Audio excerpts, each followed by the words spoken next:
Mayam Kurumzari, the Mutavi Divisi Story Collection to Seno Degini. Manipur but to one bar Pau say Kerdagi, son of Gipau, Mayam the Pautam City. Masigi Moriba Pauda. Listening on the control FIFA World 50 Lairik Phongkhre, India Football Federation, AIFF is chief referee instructor Weremba Jadab Chandra Haubumna, compiled to Wilson control FIFA World Cup key Lairik. Ngasi Manipur University the Laipa Dr. Kamal Indoor Stadium the Phongkhre Lairik Phongkhre Maduda compiler Jadab Chandra Haubumna High Angan Bamatamdagi India football contest the Mecca of India football asi West Bengal na hainarami adubu ngasigi present contest di yengbu matamda India ge football ge tongan ba age category ge senior level fawbada nupa nupi national team gi Manipur gi sanaroi singna dominant togna probable amasung final selection yauduna India ge team represent togna sanari wenena nupi gi oina national championship ke ada Manipur na champion oibagi record ngasi fawba thamba ngamli aduna ngasi Manipur India ke football da piriba contribution asina maram oirega lebak asigi oina sanabagi powerhouse amani haina malami mipung khuding na khangli asigmo game asida lamdam asigi sanoi sina thawai yaung state amasung lebak asigi da kathokpa renina sanari Malayam gi khojini sawu mega event oiba world cup asigi mai lenina information khara ikoi gi sanoi sing amasung football organization sing natana football bu pamjaba ipung khudingda yahonduna yamna nungaiba mahau ama piba ngamgani amasung kanaba piba ngamgani khanbadagi darik asi tare suba edition oina puthokpani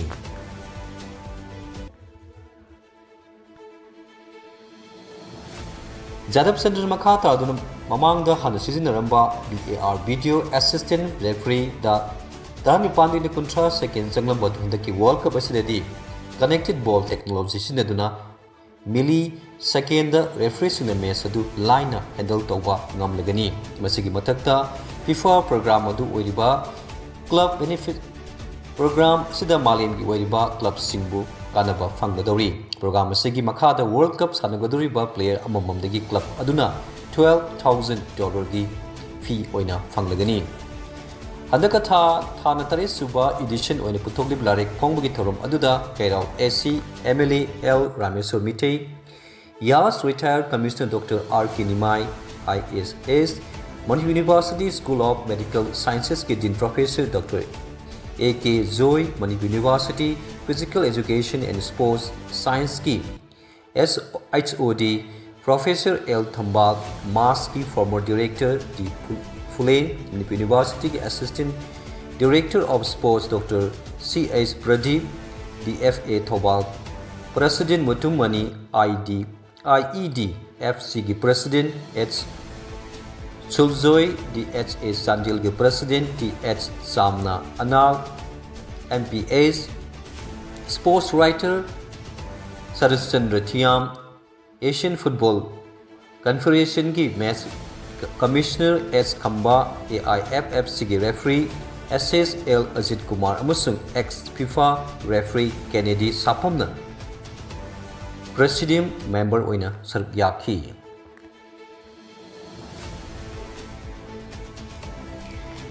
India ngarang Goa gi Magao da leiba Pandit Jawaharlal Nehru Stadium laksinduna sanakiba final amada defending champion Bangladesh bu ahum amada mighty pipiduna makoina sub women's championship title saitare ki matungda lobodagi team asigi ngaiduna lakiba matam kaina thangda losinba ngamkhre Andrivana Linska bu mighty pipidna lisingo samapan marfatrani thoidagi Paris the khwaidagi naha oiriba champion oikhre Saitra mapan the ngaibi Mira Andrivana ngarang Paris the leiba Roland Garros sanakiba women's singles final da qualifier Maza Linskabu taruk ani the mighty bipiduna France Open mahaki ahanba Grand Slam title loduna mahaki maming record ki larikta isinba Phongkhre masig mamangda mai pakpa sibu phangladuna Nipan subada sit Russia asigi Monica Selisna insol singa samapan marfutrata mahaki thangana ꯑꯍꯨꯝꯂꯛ title ꯂꯧꯈꯤꯕꯒꯤ ꯄꯦꯔꯤꯁꯇ ꯈ꯭ꯋꯥꯏꯗꯒꯤ ꯅꯍꯥ ꯑꯣꯏꯔꯤꯕꯤ women's single championship ꯑꯣꯏꯈ꯭ꯔꯦ꯫ ꯈꯨꯗꯩꯕꯟ ꯂꯝꯄꯥꯛ ꯇꯥꯎꯊꯣꯡꯅ ꯁꯥꯟꯅꯈꯤꯕ ꯃꯔꯤꯁꯨꯕ NMCA Men's Under-19 one day ꯇ꯭ꯔꯣꯐꯤꯁꯤꯡ ꯀꯨꯝꯉꯥ-ꯀꯨꯟꯇꯔꯨꯛꯀꯤ ꯃꯦꯆꯇ ꯑꯃꯨꯀꯥ ꯊꯧꯕꯥꯜꯅ SST ꯄꯣꯔꯣꯝꯄꯥꯠꯄꯨ ꯔꯟ ꯆꯥꯝꯃ ꯀꯨꯟꯇꯔꯨꯛꯇ ꯆꯥꯎꯅ ꯃꯥꯏꯊꯤꯕ ꯄꯤꯈ꯭ꯔꯦ꯫ ꯑꯃꯨꯀꯥꯅ ꯇꯣꯁ ꯉꯝꯂꯒ ꯕꯦꯁ ꯁꯥꯟꯅꯕꯗ ꯑꯣꯚꯔ ꯀꯨꯟꯊ꯭ꯔꯥꯗ ꯔꯟ ꯆꯅꯤꯒ ꯌꯥꯡꯈꯩꯅꯤꯊꯣꯏ ꯂꯧꯈꯤ꯫ ꯁꯃꯨꯔꯧ ꯃꯈꯥ ꯂꯩꯀꯥꯏꯒꯤ ꯈ꯭ꯋꯥꯏ ꯂꯝꯄꯥꯛ ꯆꯠꯊꯔꯤꯕ ꯑꯅꯤꯁꯨꯕ ꯃꯥꯏꯁꯧ ꯁꯃꯨꯔꯧ ꯁꯤꯒꯣꯡ trophy 9-Man A-Side Village Open Football Tournament 2026ꯀꯤ ꯉꯁꯤ ꯁꯥꯟꯅꯈꯤꯕ ꯑꯅꯤꯁꯨꯕ ꯁꯦꯃꯤ-ꯐꯥꯏꯅꯦꯜꯗ ꯑꯄꯨꯟꯕ FC ꯍꯥꯎꯔꯩꯕꯤꯅ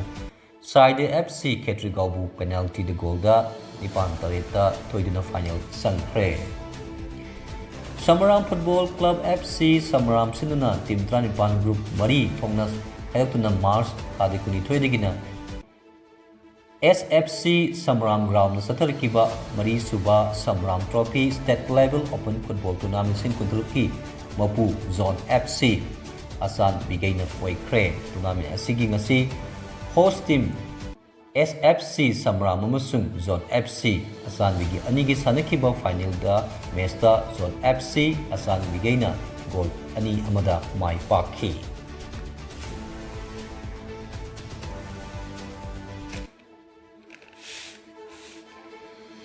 Manipur Swimming Association Standard College Konggi Campus Laiba Aquatic Complex Nini Sunu Satarkiba Kuntrama Punsubi State Aquatic Championship Kuntur Nasi Loishin Kibagalina Laitonjam Punghenba Nupagi Amasum Taishang Tem Saiwon Bina Nupigi West Swimmer Takre Nasi Loishin Kiba Championship Asida Laitonjam Punghenbana Individual Gold Medal Manga Amasum Laishang Tem Sayon Bina gold medal Mari Lorga Matang Sida Nupa Amasung Nupigi West Swimming Kaki. Kasi Kangtokiba Boys Group 3 Meter Yankhaigi Freestyle Thoiba Ahenba Malim Anishuba Masung